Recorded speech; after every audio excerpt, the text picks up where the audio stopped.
మంచిది. ఈ సమయంలో దేవుని వాక్యాన్ని అందించడానికి ఈరోజు ప్రత్యేకంగా బెంగళూరు మహాపట్టణం నుండి మనందరికీ సుపరిచితులు, నా మిత్రుడు, నా తమ్ముడు విజయబాబు గారు మన మధ్యకి విచ్చేశారు. వారిని బట్టి మనం చప్పట్లు కొడదాం ఒకసారి. తమ్ముడిని రమ్మనగానే బెంగళూరు నుంచి వచ్చేసాడు. సో ఈరోజు ప్రత్యేకంగా వాక్యం అందించడానికి వారు మన మధ్యన ఉండటం మంచిది. మరలా వెంటనే ఇంకొక సర్వీస్ వాళ్ళ చర్చిలో ఉంది. సో అక్కడికి వెళ్ళాలి కనుక తమ్ముడు చక్కగా మంచి వాక్యాన్ని అందిస్తారు. ఒక చిన్న పల్లవి పాడుకుని ఆయనకి అప్పగించుకుందాం. అనౌన్స్మెంట్లన్నీ ప్రసాద్ రామ్మ, నువ్వు కీబోర్డ్ కొట్టు. మనందరూ ఒకసారి 2 చేతులు ఎత్తి స్తోత్రం చెబుదాం. హల్లెలూయా, హల్లెలూయా. వేకువ కురిసిన చిరుజల్లులో నీ కృప నాలో ప్రవహించగా పొందితినెన్నో ఉపకారములు నవనూతనమే ప్రతిదినము. వేకువ కురిసిన చిరుజల్లులో నీ కృప నాలో ప్రవహించగా పొందితినెన్నో ఉపకారములు నవనూతనమే ప్రతిదినము. తీర్చగలన నీ రుణమును, మరువగలన నీ ప్రేమను. కన్న తండ్రి నన్ను కాచి నీరు తుడిచితివి. కమ్మనైన ప్రేమ చూపి కనువిందు చేసితివి. అమరుడవు నీవు నా యేసయ్యా, ఆదివంతము. అందరూ పాడదాం సంతోషంగా. అమరుడవు నీవు సయ్యా, ఆదివంతము నీవే. చివరి వచ్చింది. చందరు వృక్షమును పోలినా గుణశీలుడవు నీవేనయ్యా. మరణము గెలచిన పరిశుద్ధుడవు, పునరుత్థానుడవు నీవయ్యా. జల్దరు వృక్షమును పోలినా గుణశీలుడవు నీవేనయ్యా. మరణము గెలచిన పరిశుద్ధుడవు, పునరుత్థానుడవు నీవయ్యా. జయశీలుడవు నీవేనని ఆరాధింతును ప్రతినిత్యము. ఉండే గుడిలో నిన్నావు, నీకే ఆరాధన. ఆత్మదీపం వెలిగించినావు, నీకే ఆరాధన. అమరుడవు నీవు నా యేసయ్యా, ఆదివంతము నీవేనయ్యా. అమరుడవు నా యేసయ్యా, ఆదివంతము నీవేనయ్యా. ఆదిలోనున్న నీ వాక్యమే ఆదరించెను శ్రమ కొలిమిలో. ఆదిలోనున్న నీ వాక్యమే ఆదరించెను శ్రమ కొలిమిలో. సొమ్మసిల్లత సాగిపో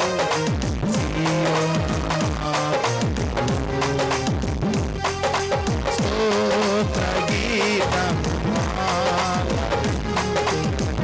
దివ్య సన్నిధిలో. అమరుడవు నీవు నా యేసయ్యా, ఆదివంతము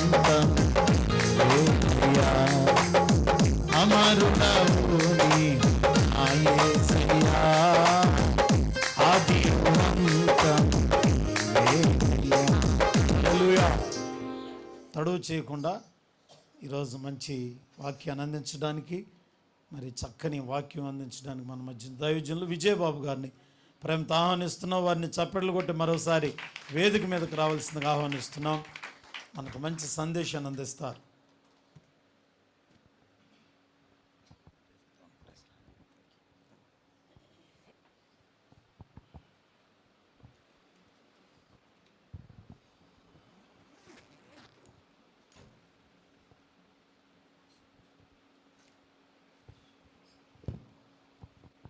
మన ప్రభువును రక్షకుడైన యేసుక్రీస్తు వారి అతి శ్రేష్టమైన దివ్యమైన బలమైన నామంలో దేవుని ప్రియబిడ్డలైన మీకు నా ప్రత్యేకమైన శుభవందనాలు తెలియపరుస్తున్నానండి. అందరికీ వందనాలండి. బాగున్నారండి?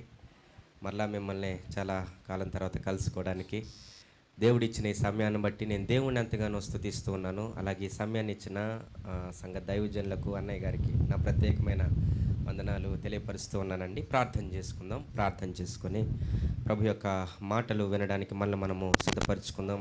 దయచేసి మనం ఉన్న స్థలాల్లో ప్రభువుని గౌరవిస్తూ మళ్ళీ మనం తగ్గించుకుంటూ మన తలలు దించుదాం. కళ్ళు మూసుకొని ప్రార్థనలో ఏకీభవిద్దాం. మహాగణుడా, మహోన్నతుడా, మీకు వందనాలు, స్తుతులు, స్తోత్రాలు చెల్లిస్తున్నాను. ప్రభువా, నీవు ఎంతైనా నమ్మదగిన దేవుడు. ప్రభువా, నీవు మంచి దేవుడవు, గొప్ప దేవుడవు, అమరుడవు. ప్రభువా, అయ్యా నా తండ్రి, మరణము అనేదే అయ్యా నా తండ్రి మరణపు ముళ్ళును విరిచిన ఏకైక దేవుడవు కేవలం నీవు మాత్రమే. ప్రభువా, ఈరోజు ప్రభు మీ సన్నిధిలో ఉండడం గొప్ప భాగ్యం. యెహోవాను దేవునిగా గల జనులు ధన్యులు. ఎంత అద్భుతం ప్రభువా. అయ్యా, మేము కోటీశ్వరులమైన ధన కనక వస్తు వాహన మణిమాన్యాలు మాకు ధన్యత కలగదు, కానీ మిమ్మల్ని మేము దేవుడిగా కలిగి ఉండడం ధన్యులు, ధన్యత అన్నావు కదయ్యా. అలాంటి గొప్ప దేవుడువైన మిమ్మును బట్టి వందనాలయ్యా. మా కొరకు ప్రాణం పెట్టిన దేవుడు, మా కొరకు అయ్యా నా తండ్రి మరణాన్ని జయించి తిరిగి లేచినటువంటి దేవుడు, మా కొరకు పరలోక భాగ్యాన్ని అనుగ్రహించిన దేవుడు, మా కొరకు తిరిగి రాబోతున్నటువంటి దేవుడు, మా కొరకు మరలా తిరిగి వచ్చి మమ్మల్ని మీ యొక్క సింహాసనంతో పాటు మీతో పాటు అయ్యా కూర్చుండబెట్టేటటువంటి గొప్ప కృపనివ్వబోతున్నటువంటి దేవుడు అయ్యా. మీలాంటి దేవుని భూలోకం మొత్తం భూతద్దం పెట్టి వెతికిన దొరకడు ప్రభువా. అటువంటి గొప్ప దేవుణ్ణి కలిగి ఉండే భాగ్యం ఇచ్చినందుకు వందనాలు. మీ సన్నిధిలో ఉన్నాం ప్రభువా. అయ్యా, మా తలలు దించి ఉన్నాం ప్రభువా. అయ్యా, మమ్మల్ని మేము తగ్గించుకుంటున్నామయ్యా. మీరు హెచ్చవలసి ఉన్నది, మేము తగ్గవలసి ఉన్నది. సమస్త ఘనత, మహిమ, ప్రభావం మీకే కలగవలసి ఉన్నది ప్రభా. ఈరోజు మీ సన్నిధిలో ఉన్నటువంటి మాతో మీ వాక్యం ద్వారా మాట్లాడండి అయ్యా. ఆయన తన వాక్కును పంపి వారిని బాగు చేసేను అన్నావు కదయ్యా. మీ వాక్కు మమ్మలను బాగు చెయ్యునుగాక, మీ వాక్కు మమ్మలను బలపరుచునుగాక, మీ వాక్కు మా ఇంటికి ఒంటికి రక్షణ తెచ్చునుగాక, మీ వాక్కు వలన మా సంఘాలకు క్షేమాభివృద్ధి కలుగునుగాక. నిలువబడి ఉన్న మీ దాసునైన నన్ను మీ సిలువ చాటును మరుగుపరుచుకోండి. మీ సంఘానికి, మీ బిడ్డలకు మీరే ఆత్మీయ క్షేమాభివృద్ధి కలుగు చేసే మాటలు పలికించమని, వినగలిగిన చెవులను, గ్రహించగలిగిన మనసును, మీ మాట ప్రకారం బ్రతికే బ్రతుకును మా అందరికీ మీరు ప్రసాదించమని, మా ప్రభువును, మా రక్షకుడును, మా కొరకు త్వరగా రానయ్యున్న జీవము కలిగిన యేసయ్య నామంలో ప్రార్థించి వేడుకుంటున్నాను పరమ తండ్రి, ఆమేన్. మొదటి కొరింథీయులకు రాసినటువంటి పత్రిక, భక్తుడైన పౌలు కొరింథీయులకు రాసినటువంటి మొదటి పత్రిక 16వ అధ్యాయం 13వ వచనం అండి. 16వ అధ్యాయము 13వ వచనం. మెలకువగా ఉండుడి, విశ్వాసమందు నిలకడగా ఉండుడి, పౌరుషము గలవారై ఉండుడి, బలవంతులై ఉండుడి. ఎఫెసీయులకు రాసిన పత్రిక 6వ అధ్యాయము 10వ వచనాన్ని కూడా ఒకసారి చదువుదాం. ఎఫెసీయులకు రాసిన పత్రిక 6వ అధ్యాయము 10వ వచనం. తుదకు ప్రభు యొక్క మహాశక్తిని బట్టి ఆయన యందు బలవంతులై ఉండుడి. ఒకసారి గట్టిగా దేవుడికి స్తోత్రం చెప్దామా? హల్లెలూయా. భక్తుడైనటువంటి పౌలు కొరింథీయులకు రాసినటువంటి మొదటి పత్రికలో 16వ అధ్యాయం దాకా అనేక విషయాలు చెప్పుకుంటూ వస్తూ 13వ వచనం దగ్గరగా వచ్చేపాటికి 4 మాటలు చెప్తున్నాడండి. చెప్పండి ఆ మాటలు. మెలకువగా ఉండుడి, విశ్వాసమందు నిలకడగా ఉండుడి, పౌరుషము గలవారై ఉండుడి, బలవంతులై ఉండుడి. బలం గురించి ఎంత బాగా చెప్తున్నారండి. ఏ మాట అంది అక్కడ? బలవంతులై ఉండుడి. కొంచెం బలంగా చెప్పండి. బలవంతులై ఉండుడి. ఇదే మాటకి మరి కొంచెం వివరణ జోడిస్తూ ఎఫెసీయులకు రాసిన పత్రిక 6వ అధ్యాయం 10వ వచనంలో తుదకు ప్రభు యొక్క మహాశక్తిని బట్టి ఆయన యందు బలవంతులై ఉండుడి. హల్లెలూయా. ఈ లోకంలో గమనించండి, ఒకసారి అందరూ నా వైపు చూడండి, గమనించండి అండి. ఈ లోకంలో ఎన్నో రకాల బలాలు ఉన్నాయి. కండ బలం, గుండె బలం, కుల బలం, మత బలం, ప్రాంతీయ బలం, వర్ణ బలం, వర్గ బలం, ఆహార బలం, పార్టీ బలం, జెండా బలం. ఇలా చెప్పుకుంటూ పోతే బలాల గురించి రాయడానికి బలపాలు కూడా సరిపోవు అంటుంటాను నేను. అన్ని రకాల బలాలు ఉన్నాయి. బలం అనగానే మనం ఎక్కువ ఏం చూపిస్తాం? మన చేయెత్తుతాం. ఒకసారి మీ చేతులు ఎత్తండి చూద్దాం ఎంత బలం ఉందో. అబ్బా ఇట్లా చూపిస్తాం, ఇది బలం అని కదండి. కొంచెం ఛాతీ ఇట్లా ముందుకు పెట్టి ఇలా చూపిస్తాం, నేను ఎంత బలవంతున్నా చూడండి. బలం అనగానే తిండి ద్వారా వచ్చేటటువంటి బలమే అనుకుంటాం. కానీ ఒక భక్తుడు తిండి గురించి ఒక మాట చెప్తాడండి. ఏంటంటే, ఎక్కువ తిండి తినకు నీ ఆరోగ్యం తగ్గుతుంది, ఎక్కువసేపు తిండి తినకు నీ గౌరవం తగ్గుతుంది, ఎక్కువ సార్లు తిండి తినకు నీ ఆస్తి తగ్గుతుంది అంటాడు. కొంచెం నిదానంగా చెప్తా. ఎక్కువ తిండి తింటే మన ఆరోగ్యం తగ్గిద్ది. నిజమే కదండి. మనం డాక్టర్ గారి దగ్గరికి వెళ్ళాం అనుకోండి, మన హైట్కి మన ఏజ్కి ఎంత వెయిట్ ఉండాలో అంతే ఉండాలి. దానికి మించి ఉండ్రాయలాగా ఉన్నాం అనుకోండి, దేవుడు 60-70 ఏళ్ళు ఆయుష్ రాస్తే 30-40 ఏళ్ళకి మోటాములు సర్దేయాలి కదండి. ఎక్కడ చూసిన హై బీపీలు, లో బీపీలు, హై షుగర్లు, లో షుగర్లు. వీధికి ఒక అదేమంటారు క్లినిక్ చూస్తున్నాం, వీధికి ఒక మెడికల్ షాప్ చూస్తున్నాం మనం ఇప్పుడు. ఒకప్పుడు మెడికల్ షాపులు ఎక్కడో ఉండే, కానీ ఇప్పుడు మన ఇంటి పక్కకే వచ్చేసినాయి. ఎందుకనంటే ముద్ద తినక ముందు ట్యాబ్లెట్ పడాల్సిందే, ముద్ద తిన్న తర్వాత కూడా ట్యాబ్లెట్ పడాలి. అలాంటి పరిస్థితి. ఎక్కువ తిండి తింటే మన ఆరోగ్యం ఏమైపోద్ది? తగ్గిపోద్ది. ఇంకో మాట అన్నాడు, ఎక్కువసేపు తిండి తినకు నీ గౌరవం తగ్గిద్ది. నిజమే కదా. మనం మన బంధువుల ఇంటికి వెళ్ళాం, కరెక్ట్గా 12 గంటలకో 1 గంటకో లంచ్ టైము, 1 గంటకి మీకు భోజనం పెట్టారు. మీరు చక్కగా నిదానంగా ఇంత కూర ఇంత అన్నం వేసుకొని నిదానంగా 4 దాకా తిన్నారనుకోండి, అబ్బా నాకు బంగారు కొండే 4 అయింది, ఇంకో గంట తిన్నాయి 5 అయింది అంటారా? మీ గౌరవం పెరిగిందా తగ్గిందా? తగ్గిపోతుందా లేదా? కొంతమంది అంతే, ఇంతే కూర వేసుకుంటారు, ఇంతే అన్నం పెట్టుకుంటారు, కానీ చూస్తూ ఉండండి 1-2 గంటలు తింటారు. అదేంటో అదొక అలవాటు అనమాట. ఎక్కువసేపు తిండి తింటే మన గౌరవం తగ్గిపోతుంది. ఇంకో మాట అన్నాడు, ఎక్కువ సార్లు తిండి తినకు నీ ఆస్తి తగ్గుతుంది అని. మన దేవుడు క్రమానికి కర్తని బైబిల్ చెప్తుంది. కరెక్ట్గా రోజుకి ఒక 3 పూట్ల 3 ప్లేట్లు తింటే తప్పు లేదు. ఉదయం, మధ్యాహ్నం, సాయంత్రం తప్పు లేదండి, ఇబ్బంది లేదు. అదే 3 పూట్ల 3 ప్లేట్లు కాకుండా 6 ప్లేట్లు తిన్నాం అనుకోండి, పరిగెత్తాలి డీమార్ట్కి, మనకి దగ్గరలోనే ఉంది. సరుకులు అయిపోతాయిగా, జేబులో ఖాళీ అయిపోతాయి, అవును కదా, సంపద అయిపోతాయి, అన్నీ అయిపోతాయి. అంటే మనం ఎక్కువ శాతం బలం అనగానే శారీరకంగా ఉన్నటువంటి తిండి ద్వారా వచ్చే బలమే అనుకుంటాం. అమెరికన్లకి పిజ్జా అంటే బాగా ఇష్టం అంట. పిజ్జాలు కనిపెట్టిందే వాళ్ళు. పిజ్జాలు బాగా ఇష్టం. వాళ్ళు ఎంత తింటారంటే ఒక రోజుకి అసలు ఎన్ని పిజ్జాలు తింటున్నారో ఒక సర్వే చేద్దామని వాళ్ళు తింటున్న పిజ్జాలను నేల మీద పరిస్తే దాదాపు 75,000 ఎకరాలకు సంబంధించిన విస్తీర్ణానికి సంబంధించినటువంటి పిజ్జాలు వాళ్ళు ఒక్క రోజులో తినేస్తున్నారంట. అది కడుపా? నేను అనకూడదు ఎక్కడి నుంచి. నిజమే కదా, అంత తిండి అనమాట. టర్కీ దేశస్తులకి ఒక రోజుకి 162 నిమిషాలు తినడానికే ఉపయోగిస్తారంట. అంటే దాదాపు 3 గంటలు. ఒక రోజుకి 24 గంటల్లో 3 గంటలు దేనికోసం ఉపయోగిస్తారు? తినడానికే. అసలు అమ్మో, అసలు అదేంటండి అంటే బ్రేక్ఫాస్ట్ గంట, లంచ్ గంట, ఈవినింగ్ డిన్నర్ గంట తింటానే ఉంటారంట. అదొక అలవాటు అనమాట. ఇప్పుడు దేవుని బిడ్డారా, బలం అనగానే తిండి ద్వారా వచ్చే బలం కానే కాదు. మీరు గమనించండి, నేను 2 మాటల్లో చూపించాను. ఒకే భక్తుడు 2 పత్రికలు రాస్తున్నాడు. కొరింథీ పత్రిక, ఎఫెసీ పత్రిక. కొరింథీ అనేటటువంటి పట్టణంలో ఉన్న పత్రిక అండి అది. కొరింథీ అనే పట్టణంలో ఉన్నటువంటి సంఘానికి రాస్తున్నాడు ఆ పత్రిక. కొరింథీ పట్టణం మీరు చరిత్ర చదివితే ఆర్థికంగా బాగా ధనవంతులు, బలవంతులు. ఎఫెసీ పట్టణం కూడా బలమైనటువంటి పట్టణమే. అంటే ఆర్థికంగా బలంగా ఉన్నారు, కానీ ఆధ్యాత్మికంగా వాళ్ళు బలంగా లేరు. ఇప్పుడున్న సంఘాలు కూడా అంతే కదా.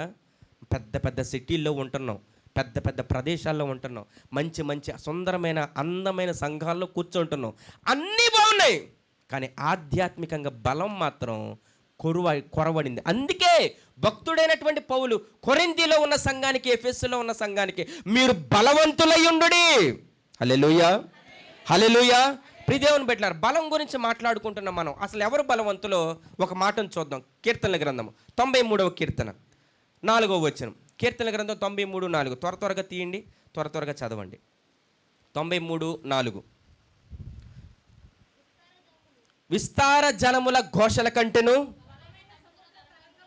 బలమైన సముద్ర తరంగముల ఘోషల కంటెను ఆకాశమునందు, ఈ మాట గట్టిగా చెప్పండి, ఆకాశమునందు యెహోవా బలిష్ఠుడు. యెషయా గ్రంథం 9వ అధ్యాయం 6వ వచనంలో కూడా మనందరికీ తెలిసిన మాట. క్రిస్మస్ వచ్చిందంటే మనం ఆ మాటను జ్ఞాపకం చేసుకుంటాం. మనకు ఒక శిశువు పుట్టెను, కుమారుడు అనుగ్రహింపబడి. చెప్పండి, 5 నామాలు ఇచ్చారు ఆయనకి. ఆశ్చర్యకరుడు, ఆలోచనకర్త, నిత్యుడగు తండ్రి, బలవంతుడైన దేవుడు, సమాధానకర్తయగు అధిపతి. గట్టిగా స్తోత్రం చెప్దాం. ఏ దేవుడు అంటే మన దేవుడు బలమైన దేవుడు. ఆమేన్. ఇక్కడ కూర్చున్న మీరు కానీ, చెప్తున్నా నేను కానీ బలవంతులం కాదు. మిమ్మల్ని కూర్చోబెట్టిన, నన్ను ఇక్కడ నిలబెట్టిన మన దేవుడు బలవంతుడు. మన దేవుడు బలమైనటువంటి దేవుడు అండి. ఆకాశమునందున్న యెహోవా బలిష్ఠుడు. ఎంత అద్భుతమైన మాట. ఇప్పుడు చెప్పండి, బలం కావాలంటే ఎవరు బలవంతులో వాళ్ళ దగ్గరికి వెళ్ళాలి, అవునా కదా? అందరు నా వైపు చూడండి అమ్మ. మనకి బలం కావాలంటే ఎవరు బలవంతులో వాళ్ళ దగ్గరికి వెళ్ళాలి. ఎవరు బలవంతులని వాక్యం చెప్తుంది? దేవుడు బలవంతుడు అని చెప్తుంది. ఒక రోజంట ఒక తల్లిదండ్రులు వాళ్ళ అబ్బాయి ఇంటర్మీడియట్కి వచ్చాడు. ఒక మంచి కాలేజీలో జాయిన్ చేద్దామని బయటికి వెళ్ళారంట. జాగ్రత్తగా వినండి. ఆడికి వెళ్ళి పెద్ద కాలేజ్ కనపడింది. కాలేజ్ దగ్గర గేట్ ఉంది. గేట్ లోపలికి వెళ్ళే ముందు గేట్ దగ్గర గేట్ మెన్ వాచ్మెన్ ఉంటాడు కదా, ఆయనతో అడుగుతున్నారంట, బాబు మా అబ్బాయిని ఈ కాలేజీలో జాయిన్ చేద్దాం అనుకుంటున్నాం, మంచి కాలేజేనా అని అడిగారు. అప్పుడు ఆ అబ్బాయి అన్నాడంట, ఏది వాచ్మెన్ అన్నాడంట, అబ్బా భలే వాళ్ళమ్మా, ఈ కాలేజీ చాలా గొప్పది, ఈ కాలేజీలో చదువుకున్న వాళ్ళందరూ గొప్ప వాళ్ళు అయ్యారు. మీకు విషయం తెలుసా, నేను కూడా ఇదే కాలేజీలో చదువుకుని వాచ్మెన్ అయ్యానమ్మా అన్నాడంట. మీకు అర్థమైందో లేదు? అర్థమైందండి? అంటే ఇప్పుడు అర్థం చేసుకోవచ్చు ఆ కాలేజీ ఎంత గొప్పదో, అవునా కదా? మన తెలుగులో పెద్దలో ఒక మాట అన్నారు, ఒక గుడ్డివాడు మరొక గుడ్డివాడికి త్రోవ చూపించలేడు, ఒక బలహీనుడు మనకు బలహీనుడికి బలాన్ని ఇవ్వలేడు. బలము కావాలని ఆశపడుతున్న మనకి బైబిల్ చెప్తుంది ఆకాశమునందున్న యెహోవా బలిష్ఠుడు అని. కొడదామా చప్పట్లు గట్టిగా? హల్లెలూయా, హల్లెలూయా, హల్లెలూయా. మన దేవుడు బలవంతుడు. బలం కావాలనుకుంటున్నప్పుడు బలహీనులను ఆశ్రయించకూడదు, బలవంతుడైన దేవుణ్ణి ఆశ్రయించాలి. ఆమేన్. ఇప్పుడు ఈ బలం గురించి బైబిల్ గ్రంథంలో 3 రకాల సీక్రెట్లు దేవుడు మన కోసం తెలియపరిచాడు. 3 రకాల ఫుడ్ ఐటెంలు అనుకోండి. ఆ 3 రకాల సీక్రెట్లు మీకు చూపించి నేను నా వాక్య భాగాన్ని ముగిస్తా. ఇప్పటిదాకా చెప్పింది ఏమైనా అర్థమైందంటే ఒకసారి గట్టిగా హల్లెలూయా చెప్పండి. అబ్బా, మీరు చెప్పిన హల్లెలూయాని బట్టి నాకు అర్థమైంది ఏంటంటే మీకు అర్థమైందని. ఇప్పుడు ఒక 3 వచనాలు చూపిస్తా, చూద్దాం రండి. కీర్తనల గ్రంథంలోనికి, కీర్తనల గ్రంథం 29:11 చదవండి. కీర్తనల గ్రంథం 29:11. యెహోవా తన ప్రజలకు బలమును అనుగ్రహించును. 68:35 చదవండి. కీర్తనల గ్రంథము 68:35, 86:16 కూడా చూడండి. తన పరిశుద్ధ స్థలములలో దేవుడు భీకరుడు, ఇజ్రాయేలు దేవుడే తన ప్రజలకు బల పరాక్రమములను అనుగ్రహించును. 86:16 కీర్తనల గ్రంథం. మరొకరు చదవండి. నా తట్టు తిరిగి నన్ను కరుణింపుము, నీ సేవకునికి నీ బలము అనుగ్రహింపుము. ఒకసారి అందరూ నా వైపు చూడండి. మీకు వాక్యం చూపిస్తాను. నాకు వివరించడం అలవాటండి. ఎందుకనంటే మీరు వాక్యం మీకు అర్థం కాలేదనుకోండి, స్పీకరు బెంగళూరు నుంచి వచ్చిన, బంగ్లాదేశ్ నుంచి వచ్చిన ఉపయోగం లేదు. నేను నమ్మే సిద్ధాంతం అది. చెప్పిన అరగంట అయినా 10 నిమిషాలైనా మీకు వాక్యం అర్థం అవ్వాలి. ఆమేన్. 3 వచనాలు చూపించాను. 3 వచనాల్లో మంచి మాటలు కనిపిస్తున్నాయి. ఏమని? యెహోవా తన ప్రజలకు బలమును అనుగ్రహించును. 1. ఇజ్రాయేలు దేవుడే తన ప్రజలకు బల పరాక్రమములను అనుగ్రహించును. 3వ మాట, నీ సేవకునికి నీ బలము అనుగ్రహించుము అనంది. సమూయేలు గ్రంథంలో హన్నా కూడా ప్రార్థన చేస్తూ ఉంటుంది, యెహోవా వలన నాకు మహాబలము కలిగెను. చెప్పండి ఈ మాట. ఇప్పుడు బలం ఎవరి ద్వారా వస్తుంది చెప్పండి? గట్టిగా చెప్పండి. ఎవరి ద్వారా వస్తుంది? దేవుని ద్వారా. చెప్తారా? అడగమంటారా? సరే, దేవుడి ద్వారా బలం వస్తుంది అంటున్నారు కాబట్టి అసలు దేవుడు ఎవరు? మళ్ళా అడుగుతున్నా, ఈ ప్రశ్నలోనే సమాధానం ఉంటుంది. అసలు దేవుడు ఎవరో, లేదంటే దేవుడు ఏమై ఉన్నాడు? దేవుడు బలమైన దేవుడు. నేను ఈ వాక్యం ధ్యానం చేస్తున్నప్పుడు అండి నాకు ఇదే ప్రశ్న వచ్చింది. అయితే ఇదేంటి ఇలాంటి ప్రశ్న వచ్చిందని మరలా వాక్యంలో వచ్చిన ప్రశ్నలకి వాక్యంలోనే వెతుకుతూ ఉంటే దేవుడు ఒక వచనాన్ని చూపించాడు. ఆ వచనాన్ని నేను మీకు చూపించబోయే ముందు ఒక మాట చెప్తాను. ఏంటంటే అది, ఒకవేళ మీకు కనుక వాక్యం వింటన్నా చదువుతున్నా ఎక్కడైనా వాక్యం చెప్తున్నా మీకు ఏదైనా సందేహం వచ్చిందనుకోండి, దేవుని వాక్యంలో వచ్చిన సందేహాలకు దేవుని వాక్యమే సమాధానం ఇస్తుంది. ఆమెన్. అంతే తప్ప బైబిల్లోనున్న వాటికి గూగుల్లో మనకు సమాధానాలు దొరకవు, లోక సంబంధమైన లైబ్రరీలో దొరకవు, న్యూస్ పేపర్లో మనకు దొరకవు. అందుకే నేను ఎప్పుడు అంటుంటాను, గూగుల్లో లేని ఆన్సర్లు బైబిల్లో ఉన్నాయి. చెప్పండి ఆమేనని. గూగుల్లో లేని ఆన్సర్లు బైబిల్లో ఉన్నాయి. వేర్ ఈజ్ హెవెన్ అని అంటే గూగుల్లో ఏం చూపిస్తుందో నాకు తెలియదు, కానీ బైబిల్లో ఉండదు. నేనే మార్గము, నేనే సత్యము, నా ద్వారా తప్ప తండ్రి వద్దకు ఎవరు లారేలు. వెరీ క్లియర్గా చూపిస్తుంది మనకు బైబిల్. అందుకే గూగుల్లో లేని ఆన్సర్లో బైబిల్లో ఉన్నాయి. దేవుడు ఎవరు, దేవుడేమై ఉన్నాడన్న మన ప్రశ్నకు మీ అందరికీ తెలిసిన మంచి వచనము యోహాను సువార్త 1:1 చూడకుండానే చెప్పవచ్చు. ఆది యందు వాక్యం ఉండెను, వాక్యము దేవుని యొద్ద ఉండెను, వాక్యము దేవుడై ఉన్నాడు. చెప్పండి, వాక్యము, వాక్యము, వాక్యము. ఇప్పుడు మీకు దేవుడు బలాన్ని అనుగ్రహిస్తాడంటే ఎలాగిస్తాడు? వాక్యం ద్వారా. ఒకసారి మీ బైబిల్ చూపించండి అమ్మ, ఒకసారి పైకెత్తి చూపించండి. అబ్బా, పెద్ద పెద్ద బైబిల్సే, మంచి కలర్ఫుల్ బైబిల్స్ కదా, మంచి మంచి బైబిల్స్. ఇప్పుడు మనకి బలం రావాలంటే ఎలా వస్తుంది? దేవుని వాక్యం ద్వారానే. ఒక మంచి బూస్ట్ బాటిల్ కొనుక్కున్నామండి, కొనుక్కొని ఇంట్లో పెట్టుకొని పొద్దున్నే నిద్రలేకంగా ఆ బూస్ట్ టెంక చూస్తూ మన కండెంక చూసుకుంటే బలం వస్తుందా? రాదు. ఏం చేయాలి మరి? దాన్ని చక్కగా వేడి పాలల్లో మిక్స్ చేసుకొని కలుపుకొని తాగితే అప్పుడు మనకేమొస్తుంది? బలం వస్తుంది. బైబిల్ కూడా పెద్ద పెద్ద బైబిల్స్, మంచి మంచి బైబిల్స్, గోల్డెన్ ఎడ్జ్ బైబిల్స్, పెద్ద అక్షరాల బైబిల్, చిన్న అక్షరాల బైబిల్ కొనుక్కొని ఇంట్లో పెట్టుకుంటాను, షోకేజ్లో పెట్టుకుంటాను, సంకలో పెట్టుకుంటాను, దిండి కింద పెట్టుకుంటేనే నీకు బలం రాదు. అది హృదయంలో పెట్టుకుంటే వస్తుంది. ఆమేన్ చెప్పండి. అది హృదయంలో పెట్టుకుంటే వస్తుంది. ఆమేన్. యెహోవా గ్రంథమును మనం ధ్యానం చేయాలి. ధ్యానం చేసి ఆ మాటల ప్రకారం బ్రతికితే మనకు బలం వస్తుంది. ఈ రోజుల్లో నువ్వు నేను బలహీనపడడానికి కారణం ఏంటో తెలుసా? బలమైన వాక్యం తినకపోవడం వల్లే, బలమైన వాక్యం వినకపోవడం వల్లే. మంచి మంచి దైవజనులు మంచి మంచి బలమైన ఆహారాన్ని మనకు వడ్డిస్తున్నప్పుడు మనం ఖచ్చితంగా ఏం చేయాలి తెలుసా? ఆ వాక్యాన్ని వినాలి. ఆమేన్. యేసు ప్రభు వారు అపవాదిని జయించాడంటే ఎలాగా తెలుసా? ఆయన దగ్గర ఏదో తంత్రాలు మంత్రాలు లేవు, ఆయన దగ్గర వాక్యం ఉంది. ఆమేన్ చెప్పండి. నీ దగ్గర తంత్రాలు మంత్రాలు ఉండనవసరంలా, వాక్యం ఉంటే చాలు అపవాదిని ఎదిరించగలుగుతావు. ఆమేన్.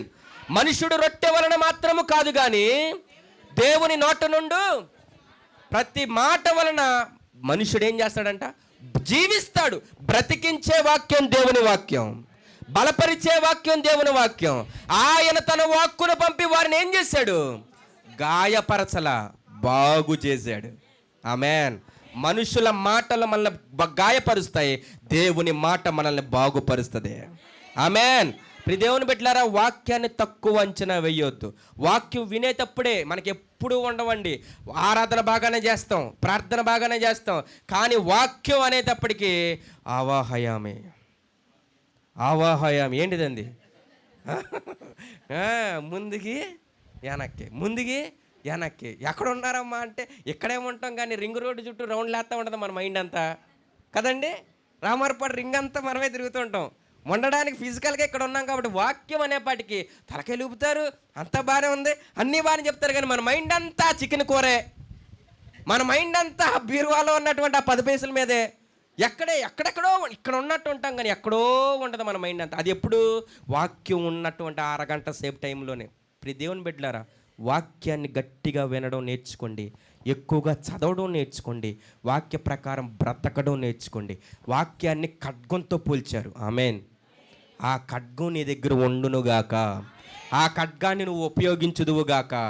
ఖడ్గం లేకుండా మనం ఎంత చేసినా, ఖడ్గం లేకుండా మనం ఎంత ఉపయోగించిన యుద్ధంలో మనం విజయాన్ని చూడలేవు. 2 అంచులు కలిగిన ఖడ్గంలాగా వాక్యాన్ని 2 రకాలుగా పోల్చారు. ఆహారంలాగా పోల్చారు, ఆయుధంలాగా పోల్చారు. ఆమేన్. ఆహారము, ఆయుధం. ఆహారం బలం ఇస్తుంది, ఆయుధం విజయాన్ని ఇస్తుంది. కొట్టండి చప్పట్లు గట్టిగా. హల్లెలూయా, హల్లెలూయా. ఆహారం బలం ఇస్తుంది, ఆయుధం విజయాన్ని ఇస్తుంది. ఈ 2 ఉన్నవాడే రాజకుమారుడిగా, రాజకుమార్తెగా పిలువబడతాడు. ఆమేన్. మనం రాజులైన యాజక సమూహం. మన దేవుడు రాజు, ఆయన బిడ్డలమైన మనం రాజులుగా బ్రతుకుదుముగాక, వాక్యాన్ని ఉపయోగించుదుముగాక, వాక్యాన్ని చదువుదుముగాక, వాక్యాన్ని నిర్లక్ష్యం చేయొద్దు. మంచి మంచి క్యాలెండర్లు కొడుతున్నాం మనం అక్కడ. ప్రతిరోజు ఏముంటుంది చెప్పండి? అట్లీస్ట్ మనం సీఎం గారి కంటే పిఎం గారి కంటే పెద్ద బిజీలే, మనకు కనీసం ఒక అధ్యాయం చదవడానికి ఉండదు. అట్లీస్ట్ ఆ రోజు పెట్టిన వాక్యాన్ని చదివే అలవాటు ఉందా? చదవటం అలవాటు చేసుకుందామండి. వాక్యం చాలా ఇంపార్టెంట్. నువ్వు బలపడాలంటే వాక్యమే. ఇంక ఎవరు ఇవ్వలేరు. నేనైనా బెంగళూరు నుంచి వచ్చిన, ఎక్కడి నుంచి వచ్చిన, నేను నీకు బలాన్ని ఇవ్వలేను. బలాన్ని ఎవరిస్తారో చూపించగలుగుతా.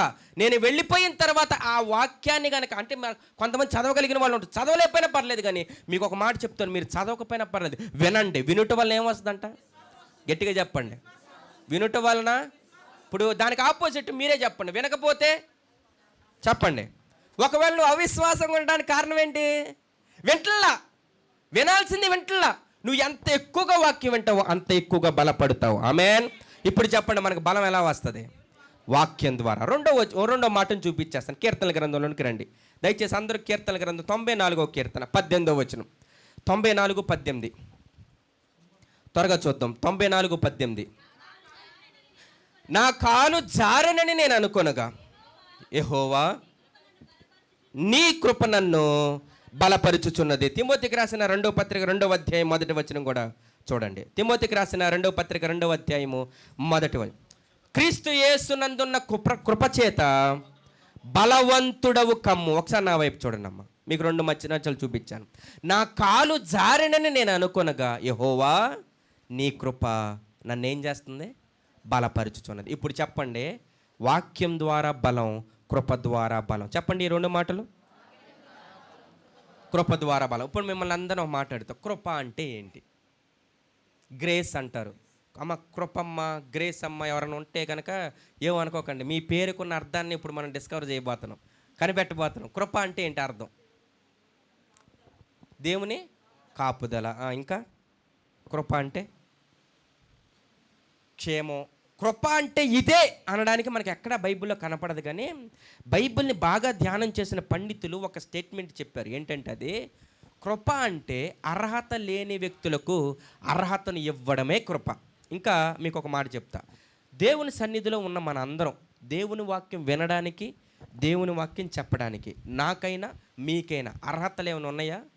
డిగ్రీస్ ఉన్నాయా? డిజిగ్నేషన్స్ ఉన్నాయా? క్వాలిటీస్ ఉన్నాయా? క్వాలిఫికేషన్స్ ఉన్నాయా? నేను ఇది అందుకే ఇక్కడ ఉండగలిగా అనడానికి ఉందా? లేదు. మనము మన గొప్ప కార్యాలు, మన ఆధిక్యతను బట్టి మనం ఇక్కడ కూర్చోలేదు. కానీ మనము బైబిల్ చెప్తుంది, మీరు కృప ద్వారా మాత్రమే రక్షించబడ్డారు. హల్లెలూయా. మనం ఏదో పెద్ద గొప్ప వాళ్ళమని, గొప్ప కార్యాలు చేశామని, గొప్ప కులానికి సంబంధించిన వాళ్ళమని, గొప్ప ధన కనక వస్తు వాహనాలు ఉన్నాయని కాదు దేవుని మందిరంలో మనకు ప్రవేశం దొరికింది. దేవుని కృప ద్వారా రక్షించబడ్డాం, ఆయన మందిరంలో ఉండగలిగాం. హల్లెలూయా. కృప అనేది చాలా ముఖ్యమైనది. కృపను మరొక రకంగా మనం అర్థం చేసుకోవాలి. ఏంటంటే కృప అంటే మరొక అవకాశం. చెప్పండి నాతో పాటు. కృప అంటే మరొక అవకాశం, సెకండ్ ఛాన్స్. చెప్పండి. కృప అంటే సెకండ్ ఛాన్స్. ఎందుకంటున్నానంటే పాత నిబంధనలో ఒక నియమం ఉంది.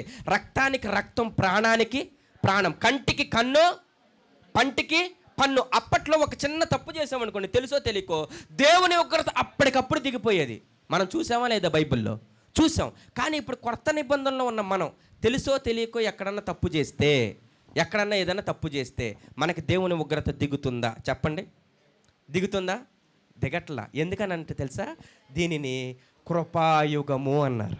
ఆమెన్ చెప్పండి. కృపాకాలము అన్నారు. ఆమెన్.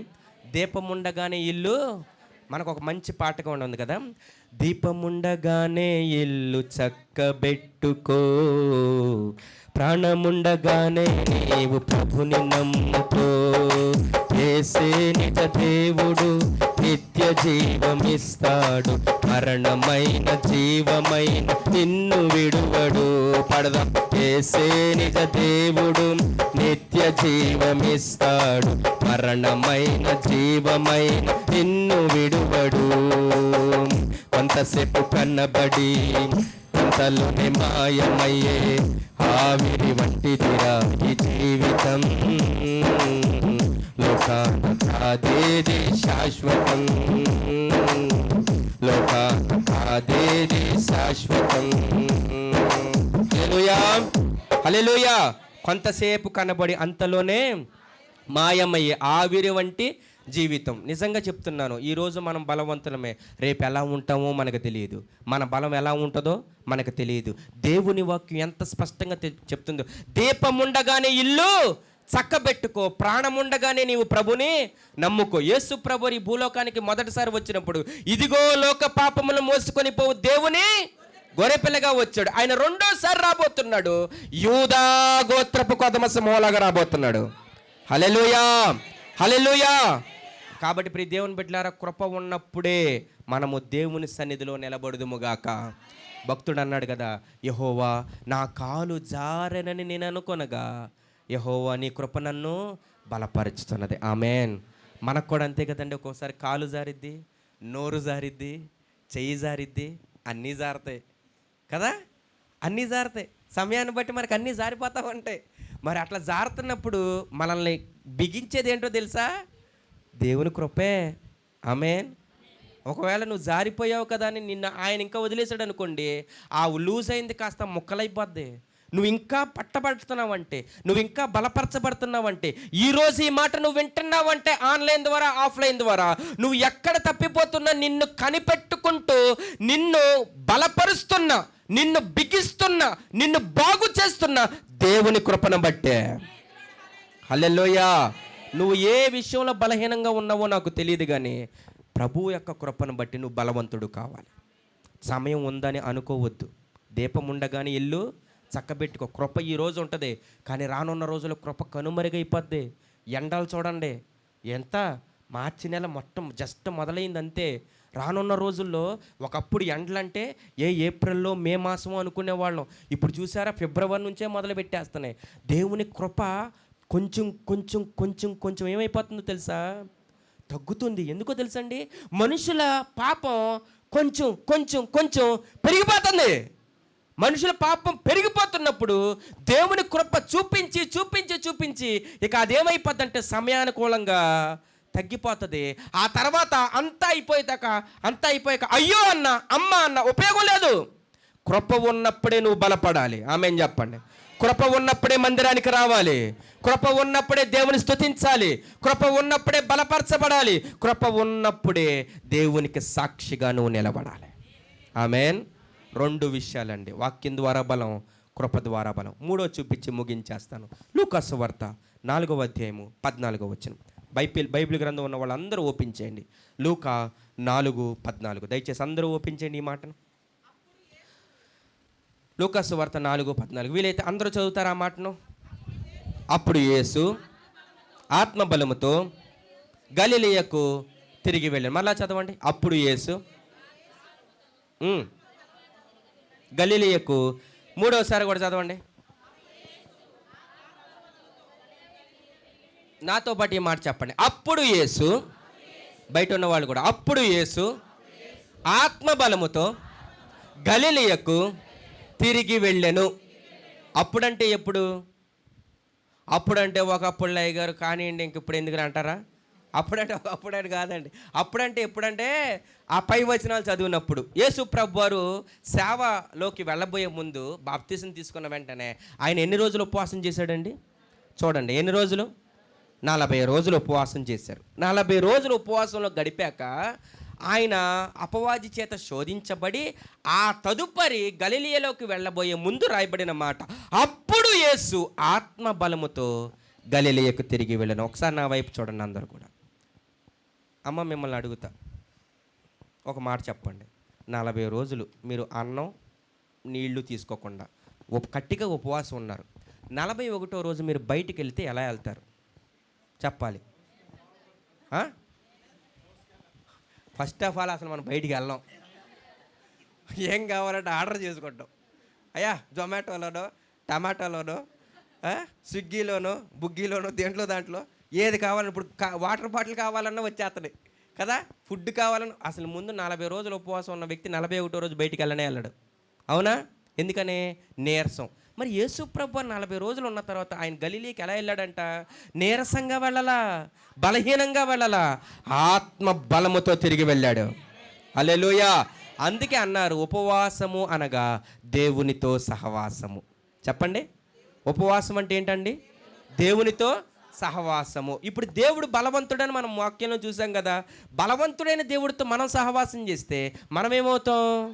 బలవంతులం. అందుకే మన తెలుగులో సామెత ఉంది, 6 నెలలు సహవాసం చేస్తే వాళ్ళు వీళ్ళు, వీళ్ళు వాళ్ళు అవుతారని అంది కదా. మరి మన దేవుడితో మనం కూడా సహవాసం చేస్తే బలవంతుడైన దేవుడు నిన్ను నన్ను బలహీనులుగా మార్చడు, బలంగా మారుస్తాడు. హల్లెలూయా. కానీ విచిత్రం ఏంటంటే ఆ దేవుడితో సహవాసం చేయడానికే మనకు కష్టమైపోద్ది. నన్ను ఒకరోజు ఉపవాస ప్రార్థనలో వాక్యం చెప్పడానికి పిలిచారు. వాక్యం చెప్తున్నంతసేపు ఒక మూల ఒక ఆవిడ కూర్చొని కూర్చుని ఇట్లా చూస్తుంది, కళ్ళంతా ఎర్రబడిపోయి ఉన్నాయి, కోపంగా చూస్తా ఉన్నట్టు అనిపిస్తుంది నాకు. నేను మొట్టమొదటిసారి వెళ్ళి అక్కడికి, నాకు ఒక చిన్న అలవాటు ఉండిద్దండి. అక్కడికి ఫస్ట్ టైం వెళ్ళినప్పుడు వాక్యం చెప్తున్నానంటే అది రికార్డ్ చేసుకుంటూ ఉంటా. ఎందుకనంటే ఒకవేళ మనం ఏమన్నా నా వాక్యం నేనే విని ఒకవేళ ఎక్కడన్నా తప్పులు దొరికినాయేమో సరి చేసుకుందామనే అలవాటు నాకు అనమాట. సరే నేను చెప్తానే ఉన్నాను, ఒక కన్ను ఆవిడ వైపు వేసే ఉంచా, వాక్యం చెప్తానే ఉన్నా ఆవిడ నా వైపు చూస్తూ ఉంది. అసలు ఏంటో అర్థం కాల. అయిపోయింది, ఉపవాస ప్రార్థన అయిపోయింది, వాక్యం అయిపోయిన తర్వాత కొంతమంది వచ్చి ప్రార్థన చేయించుకుంటా ఉన్నారు. అందరూ ప్రార్థన చేయించుకుంటా ఉన్నారు. ఎంతమందికి ప్రార్థన చేస్తాను, నా కన్ను అంతా అట్టే ఉంది. ఒక కన్ను అట్టే వేసా, ఎందుకైనా వచ్చింది ఏమైద్దు అనుకొని. ఆవిడ ఆ సీరియస్ మాకు అట్లాగే ఉంచింది. సరే అయిపోయింది. స్లోగా ఆవిడ కుర్చీలోంచి లేచి నా వైపు రావడం మొదలుపెట్టింది. అమ్మో ఇప్పుడు ఏమైద్దో, ఈ అయ్యగారు ఇక్కడ రెండోసారి పిలవడేమో నేనేం అన్నట్టుగా ఒక విధమైన కోపం అంటే భయంలో ఉన్నాం. ఆవిడ వచ్చింది దగ్గర రాగానే ఏంటమ్మా అంటే ఏం లేదు అయ్యగారు అంది. మరి ఏంటమ్మా అలా ఉన్నావు అంటే ఉపవాసం అయ్యగారు అంది. ఏమంది? అమ్మ నేను ఇక్కడే ఉన్నానుగా, బెంగళూరులో ఉన్నానా, అంత గట్టి గరుసు నేను దగ్గరే ఉన్నా, అంత గట్టి చెప్పాలి. సరేనా మంచిది, ఉపవాసం అన్నావు కదా, ఎన్ని రోజుల నుంచి ఉపవాసం చేస్తున్నామన్నా అన్నాను. అంటే ఆవిడట ఏలెత్తిందండి. ఏలెత్తితే ఏంటమ్మా ఏలెత్తావు? క్రికెట్లో ఎంపైర్ ఏలెత్తితే అవుట్ అంటారు, నువ్వు ఏలెత్తావు కదా, ఆ ఏలికి అర్థం ఏంటో తెలియలే, ఏంటమ్మా విషయం అని అంటే ఆవిడ చెప్పట్లా. సరే ఆవిడ చెప్పట్లేదు కానీ నేను ఇంకో మాట అందుకొని ఏంటమ్మా 4 రోజుల నుంచి ఉపవాసం చేస్తున్నామంటే, అమ్మో కాదయ్య గారు, పోనీ ఒక వారం నుంచి అమ్మా, అయ్యో లేదయ్య గారు, పోనీ ఒక రోజమ్మా అంటే, అయ్యో కాదయ్య గారు, మరి ఏంటమ్మా ఏలికి అర్థం అంటే, ఒక పూట అయ్య గారు. ఎన్ని పూటలు? ఒక పూట. ఏదో 9ంటికి తినాల్సిన బ్రేక్ఫాస్ట్ 2 గంటలు గ్యాప్ ఇచ్చి మరి 12ంటికో 1 గంటకో తిన్నట్టుంది ఆవిడికి. ఆవిడ కళ్ళన్నీ ఎర్రబడిపోయి, జుట్టు అంతా చంద్రబందరం అయిపోయి, బట్టలన్నీ నలిగిపోయి, ఊసరవల్లి కూడా రంగులు మార్చదేమో, అన్ని రంగులు మార్చి ఒక పూట ఉపవాసానికి. మరి చెప్పండి అండి, యేసు ప్రభు 2 రోజులు ఉన్నాడు, 40 రోజులు. ఇంకా చెప్పాలంటే మోషే భక్తుడికి ఏకంగా 40 + 40 ఎన్ని రోజులు? 80 రోజులు. వామ్మో, ఇన్ని రోజులు ఉపవాసం ఉండడం అంటే మాటలా కాదు కదండి. అయితే మీ అందరికీ ఒక మాట చెప్తాను, దేవునితో సహవాసం మనం చేసినప్పుడు దేవుని యొక్క కృప మనకు దొరికిద్ది, దేవుని యొక్క బలం మనకు వస్తుంది, దేవుని యొక్క కృపలో మనము బలంగానే బయటికి వెళతాం. హల్లెలూయా. ఈరోజు మీ అందరికీ ఒక మాట చెప్తున్నాను. నాకు తెలిసి లెంట్ సీజన్లో ఒకవేళ కొంతమంది ప్రార్థనలో గడుపుతూ ఉంటారు. మంచి అలవాటే, ప్రార్థనలో గడపడం తప్పు కాదు, ప్రార్థనలో గడపచ్చు. అది ఒక్క లెంట్ సీజన్కే పరిమితం చేయకండి. ఇందాక బ్రదర్ అంటా ఉన్నాడు, మీ ప్రార్థన వచ్చినప్పుడే మీరు లెగుస్తున్నారా, లేదంటే మిగతా టైంలో కూడా అన్నారు. ఇందాక రాగానే అదే మాట అన్నట్టు ఉన్నారు. మన ప్రార్థన వచ్చినప్పుడే కాదండి, ఎవరు ప్రార్థన చేసినా మనం ఏం చేసుకోవాలి? మన వ్యక్తిగతంగా నేను ప్రార్థన చేసుకోవాలి, మన వ్యక్తిగతంగా మన కుటుంబం గురించి మనం ప్రార్థన చేసుకోవాలి. యోబుకు ఉన్న అలవాటే అదంట. తెల్లారు లగంగానే పిల్లలు చేశారో లేదో తనకు తెలియదు కానీ తను మాత్రం పిల్లల గురించి ప్రార్థన చేస్తున్నాడు, తను మాత్రం పిల్లల పక్షంగా బలి అర్పిస్తున్నాడు. మనము మన కుటుంబాల చుట్టూ కంచె కట్టుకోవాల్సిన బాధ్యత మనదే. అయ్యగారు ప్రార్థన చెయ్యండి అని ఫోన్ చేస్తాం, అదే ఫోను అయ్యగారికి చేయొచ్చు కదా. ఆమేన్. మనకి ఈయనకి చేసే ఈ అయ్యగారికి ఫోన్లు చేస్తాం, అయ్యగారు నాకు ఆ సమస్య ఉంది, ఈ సమస్య ఉందని. అసలు వీళ్ళకి చేసే బదులు అదే సమయాన్ని నువ్వు పెద్ద అయ్యగారికి చేయొచ్చు కదా, ఆయన కాపాడ్డా. ఆమేన్. అది ప్రార్థన అంటే మందిరంలోనూ కూర్చొని చేయాలి, మందిరానికే వచ్చి చేయాలి కాదు. ప్రార్థన అంటే దేవునితో సహవాసం కలిగి ఉండడం. మనకున్నటువంటి గొప్పతనం లోకస్తులకు లేనిది మనకున్న గొప్పతనం ఏంటో తెలుసా? వాళ్ళకి ఒక ప్రదేశానికి వెళ్తేనే, ఒక స్థలానికి వెళ్తేనే, కొన్ని కొండలు ఎక్కితేనే, కొన్నిటిని చూస్తేనే వాళ్ళకి దేవుడు చూసినట్టు, దేవుడు దర్శించినట్లు. కానీ మనకు అటువంటి అవసరతే లేదు. ఆమెన్. యేసు నామములో నువ్వు ఎక్కడున్నా నీ ప్రార్థన వినే దేవుడు. ఆమెన్. కన్నులు పెట్టినవాడు చూడకుండునా, చెవులు పెట్టినవాడు వినకుండునా. ఆమెన్. రక్షింపనేరకుండునట్లు యెహోవా హస్తము కొరచకాలేదు, విననేరకుండునట్లు ఆయన చెవులు మందం కాలేదు. ఆయనకి చెవులు లేదు. ఇంకో మాటలో చెప్పాలంటే ఆయనకి చెవులు లేదు. మీకు వింటున్నారు ఈ మాట? కొంతమందికి వినపడదు ఈ మాట. ఆయనకి చెవులు లేదు, ఆయన వింటాడు. నువ్వు ఇంట్లో ఉండి చేసినా, మందిరంలో ఉండి చేసినా, వీధిలో నీ పని చేసుకుంటూ నువ్వు చేసినా, నీ ప్రార్థన వినే దేవుడైనా, జీవము కలిగిన దేవుడైనా, ఆయన రాయి రప్ప కాదు, జీవమున్న దేవుడు. కొట్టండి చెప్పలే దేవుడికి మహిమకరంగా.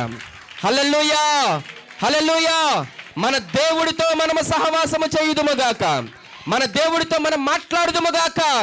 నువ్వు ఎంత ఎక్కువగా సహవాసం చేస్తావో అంత ఎక్కువగా నువ్వు బలపడతావు, నీ కుటుంబం బలపడిద్ది. ఇంతకు మించిన గొప్ప సీక్రెట్లే లేవు. సింపుల్ సీక్రెట్లు. 3 రకాలుగా నువ్వు బలపడవచ్చు, 3 రకాలుగా నీ సంఘాన్ని బలపరచవచ్చు, 3 రకాలుగా మీ దైవజనుల్ని, మీ దైవజనుల కుటుంబాన్ని మీరు బలపరచవచ్చు, 3 రకాలుగా మీ బిడ్డల్ని మీరు బలపరచుకోవచ్చు. 3 సీక్రెట్లు చెప్పండి. వాక్యం ద్వారా బలం, కృప ద్వారా బలం, దేవునితో సహవాసం ద్వారా బలం. Amen. Strength by word, strength by grace, strength by fellowship with God. దేవుడు అటువంటి బలాన్ని మనందరికీ అనుగ్రహించి మనలందరినీ బలపరచునుగాక. ఈ కొద్ది మాటలు మన వినికిలో దీవించి మనందరికీ ఆశీర్వాదకరంగా ప్రభు ఉంచునుగాక. ఆమెన్. ప్రార్థన చేసుకుందాం. దయచేసి తల్లదించుదామండి. మీరున్న స్థలాల్లో తల్లదించినట్లయితే దయచేసి ఎవరు ఇటు అటు చూడకుండా ప్రభువు మనకి వినిపించిన మాటలను బట్టి ఈ మాటలు ప్రభుతో చెప్దామా? ప్రభువా, మీ వాక్యం ద్వారా బలమన్నావయ్యా. అయ్యా, నేను చాలాసార్లు అనేకమైన వినడానికి నా చెవులు ఇస్తాను, అనేకమైన మాటలకి నాకు సమయం ఉంటుంది, కానీ మీ మాటలు వినడానికి నాకు సమయం ఉండడం లేదయ్యా. అయ్యా, ఇక నుంచి మీ మాటలు నేను విందునుగాక, ఇక నుంచి నీ మాటల ప్రకారం నేను బ్రతుకుదునుగాక. నీ మాటలు వింటే విశ్వాసం అన్నావు కదయ్యా. లోకస్తుల మాటలు వింటే మాకున్న విశ్వాసం పోయిద్దాము, కానీ దేవుని మాటలు వింటే లేని విశ్వాసం కూడా ఇచ్చే దేవుడు. మాకు విశ్వాసం కావాలయ్యా. మీ మాటలు వినే కృపను దయచేయండి అయ్యా. మీరు మాకు సమయం ఇస్తున్నారయ్యా. నెలలు తరబడి మాకు సమయాన్ని ఇస్తున్నారు, సంవత్సరాలు తరబడి సమయాన్ని ఇస్తున్నారు. ఎంతోమంది పెట్టలు రాలిపోయినట్టు రాలిపోతూ ఉన్నారు బయట, కానీ మేము బ్రతుకున్నామంటే అది కేవలం మా బలం కాదు, కానీ మీ కృప ప్రభువా. మీ కృపను బట్టే బ్రతికి బట్ట కట్టగలుగుతున్నాం, మీ కృపను బట్టే జీవించగలుగుతున్నాం, మీ కృపను బట్టే మరొక దినాన్ని చూడగలుగుతున్నాం. మీరు మమ్మల్ని ప్రేమించి నమ్మి మరొక దినం ఇస్తున్నప్పుడు అయ్యా, మీకు ఇంకా దగ్గరగా బ్రతకాల్సింది పోయి అయ్యా ఇంకా మేము దూరం అయిపోతున్నామేమో రాజా. మీ కృప ఉండగానే మా కళ్ళు తెరవబడునుగాక, మీ కృప ఉండగానే మేము రక్షింపబడుదుముగాక, మీ కృప ఉండగానే ప్రభా మందిరంలో అనేక మంది స్త్రీలు వచ్చారు కానీ పురుషులు రావట్లేదయ్యా. వారు కూడా మీ కృప ఉండగానే రక్షణ పొందుదురుగాక. అయ్యా, మందిరంలో ఎంతో మందికి బిడ్డలు ఉన్నారయ్యా. మీ కృప ఉన్నప్పుడే వాళ్ళు రక్షణ పొందుదురుగాక. నా యవ్వన కాల జీవితాన్ని అంతటి నేను ఎంజాయ్ చేసిన తర్వాత దేవుళ్ళలోకి వస్తానని చెప్తుంటారు ప్రభా. అలా అనకూడదయ్యా. ఏ రోజు ఎలా ఉంటుందో తెలియదు ప్రభా. దుర్దినాల్లో మేము బ్రతుకుతున్నాం, చెడ్డ దినాల్లో మేము ఉన్నాం ప్రభా. దుర్దినములు రాకముందే నీ సృష్టికర్తను స్మరణకు తెచ్చుకో మీరు చెప్తూనే ఉన్నారయ్యా.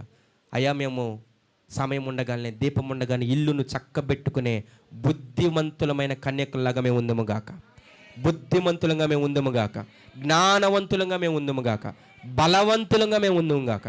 సహాయించండి. మీతో సహవాసం చేసే కృపను దయచేయండి. ఈరోజు ప్రార్థన ఎవరెవరైతే ప్రభా ప్రార్థనలో ఏకీభవిస్తున్నారో, ఆన్లైన్లో ఆఫ్లైన్లో ఎవరైతే ఏకీభవిస్తున్నారో, ఎవరెక్కడున్న ప్రభా వారు ప్రార్థన చేసినప్పుడు అయ్యా మీరు వినేటటువంటి దేవుడిగా ఉన్నావు గనక వారి ప్రార్థనలకు జవాబు దొరుకునుగాక. వారు మీతో గట్టిగా సహవాసం చెయ్యుదురుగాక. ఆత్మ బలముతో విజయవాడ నగరంలోనికి వెళ్ళుదురుగాక. ఆత్మ బలముతో సరిహద్దులు దాటి వెళ్ళుదురుగాక. ఆత్మ బలముతో దేశ సరిహద్దులు దాటి వెళ్ళుదుముగాక. మీరు మాకు బలమిస్తే ఎక్కడికైనా వెళ్ళగలుగుతాం. యేసు ప్రభు వారు అయ్యా ఆత్మ బలంతో గలిలయ పట్టణానికి వెళ్ళి అత్యద్భుతమైన స్వార్థ పరిచర్య చేశాడయ్యా. మేము కూడా అటువంటి బలం పొందుకొని ముందుకు వెళ్ళుదుముగాక. మీ దీనదాసులను బట్టి అయా, అలాగే అయా నా తండ్రి అక్కగారిని బట్టి, వారి కుటుంబాన్ని బట్టి మీకు వందనాలు. వారికి ఇచ్చిన మంచి భారాన్ని బట్టి వందనాలు. మాకిచ్చిన మంచి ఫెలోషిప్ని బట్టి, సహవాసాన్ని బట్టి వందనాలు అయ్యా. అయ్యా, ఈ సహవాసము మీ రాకడ వరకు, మా పోకడ వరకు కొనసాగునుగాక. ఎక్కడ ఉన్న ఈ యొక్క దైవికమైన సహవాసం కొనసాగునుగాక. ఒకరినొకరు బలపరుచుకుంటూ, ఒకరి సంఘాలను ఒకరు ప్రోత్సహించుకుంటూ, బలపరుచుకుంటూ ఘనమైన సేవ మేము చెయ్యదుముగాక. దైవజనులకు కూడా ప్రభు మీ కృప చూపించండి. ఒక మంచి బహుమానాన్ని వారికి దయచేయండి. మీ కృప వారి ఎడల దొరుకునుగాక. మనుషులకు అసాధ్యం, కానీ దేవుడికి సమస్తము సాధ్యం. అయ్యా, మీరు తలుచుకుంటే జరగంది లేదు. సంఘంగా మేము ప్రార్థన చేస్తున్నాం. మీ దీనదాసులకు ఒక బహుమానము దొరుకునుగాక. యెహోవా దయ వలన నేను ఒక కుమారుణ్ణి సంపాదించుకున్నాను అని హవ్వ బైబిల్లో చెప్పింది ప్రభా. అటువంటి మంచి స్టేట్మెంట్ యేసు నామములో మీ దీనదాసులు చెప్పుదురుగాక. యెహోవా దయ వలన వారికి బహుమానము దొరుకునుగాక. యెహోవా బలము వలన వారికి బహుమానం దొరుకునుగాక. యేసయ్య కృప వలన వారికి ఒక బహుమానం దొరుకునుగాక. ఇంకా అనేక మందికి ఆశీర్వాదకరంగా అయ్యా, ఈ దీనదాసుని, ఈ సంఘాన్ని మీరు నిలువబెట్టుకోండి. మీ చిత్తమైతే, మీరు అక్కడ ఆలస్యమైతే మరొకసారి మేమందరం కలుసుకోవడానికి ద్వారాలు తెరవమని మా ప్రభువును, మా రక్షకుడును, మా కొరకు త్వరగా రానయ్యున్న జీవము కలిగిన యేసయ్య నామములో ప్రార్థించి వేడుకుంటున్నాను పరమ తండ్రి. ఆమెన్. ఆమెన్. అందరికీ వందనాలమ్మా. Thank you so much. అయ్యగారు వందనాలు.